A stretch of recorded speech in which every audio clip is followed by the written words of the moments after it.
আমাদের একটা কেস যা হাইকোর্টে আমাদের যে প্যানেল সেটা ক্যান্সেল হয়েছিল এবং সেটা পরবর্তীকালে সুপ্রিম কোর্টে সেই রায়কে আমরা চ্যালেঞ্জ করি এবং আমরা সুপ্রিম কোর্টে যাই। হাইকোর্টে বিভিন্ন কারণে আমাদের প্যানেলটা ক্যান্সেল হয়েছিল। সেটা হচ্ছে হাইকোর্টের কাছে উপযুক্ত ডেটা এবং একটা স্বচ্ছতার অভাব ছিল। আমাদের যারা নিয়োগ অথরিটি তাদের পক্ষ থেকে যেমন একটা স্বচ্ছতার অভাব ছিল, তেমন আমাদের যারা বিরুদ্ধ লয়ার তাদের পক্ষ থেকেও একটা কোর্টকে মিসগাইড করার জায়গা ছিল। সব মিলিয়ে আমরা একটা ভয়ঙ্কর একটা জটিল সমস্যার সম্মুখীন হয়েছিলাম।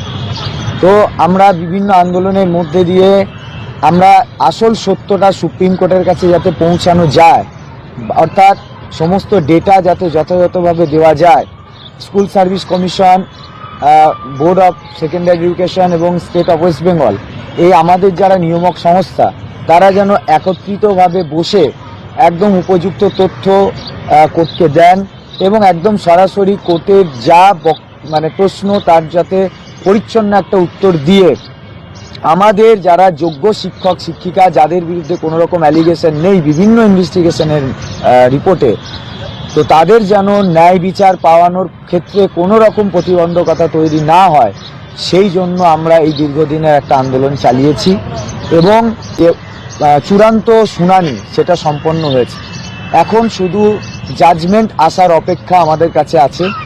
তো জাজমেন্টটাকে আমরা প্রভাবিত করতে পারি না বা আমরা চাইলেও পারি না। তাহলে এতদিন আন্দোলন করছিলাম যাতে ডেটা ঠিকঠাক যায়, ঠিকঠাক পৌঁছায় এবং যাতে সেই ডেটার ভিত্তিতে সঠিক জাজমেন্টের মধ্যে দিয়ে আমরা ন্যায় বিচারটা পাই, সেই জন্য আমাদের এই সমস্ত প্রচেষ্টা ছিল।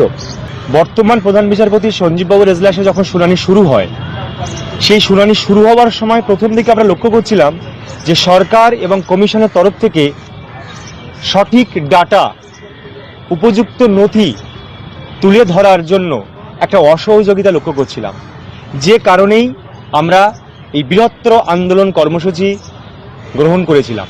27শে ডিসেম্বর থেকে আজ 11ই ফেব্রুয়ারি, প্রায় 46 দিন আমাদের অতিক্রান্ত।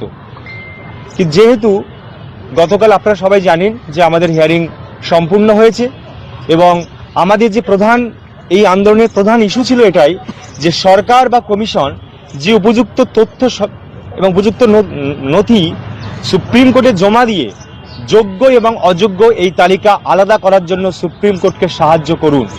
এবং আমরা দেখেছি যে গতকাল আমরা হিয়ারিংয়ে দেখেছি যে স্কুল সার্ভিস কমিশনকে যখন বিচারপতি জিজ্ঞাসা করেছেন যে আপনারা কি চাইছেন, কোন ডাটাবেসকে আপনারা চাইছেন, কমিশন কিন্তু বলেছেন যে অ্যাজ পার সিবিআই।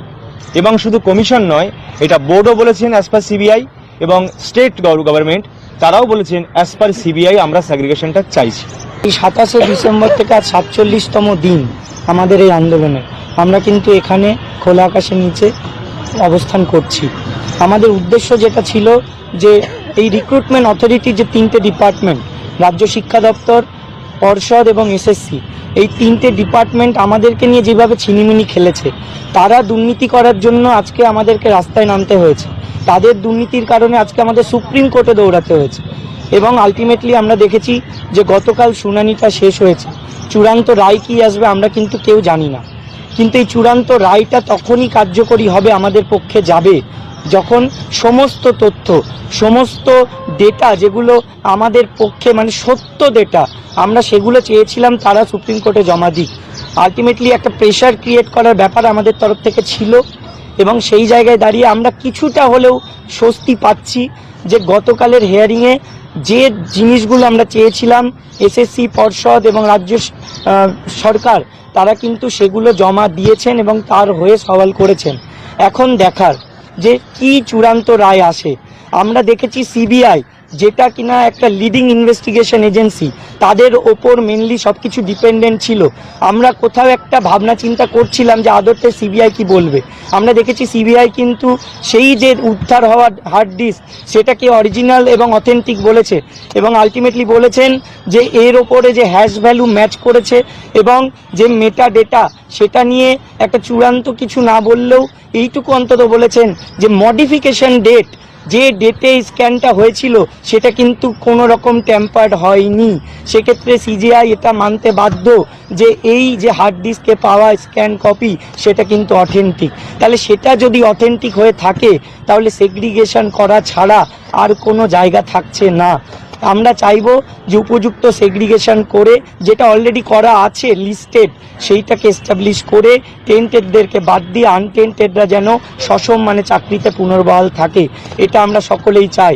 আমরা আপাতত আমাদের এই অবস্থান মঞ্চ প্রত্যাহার করছি শুধুমাত্র স্কুল এডুকেশনের স্বার্থে, শুধুমাত্র শিক্ষার্থীদের স্বার্থের কথা ভেবে।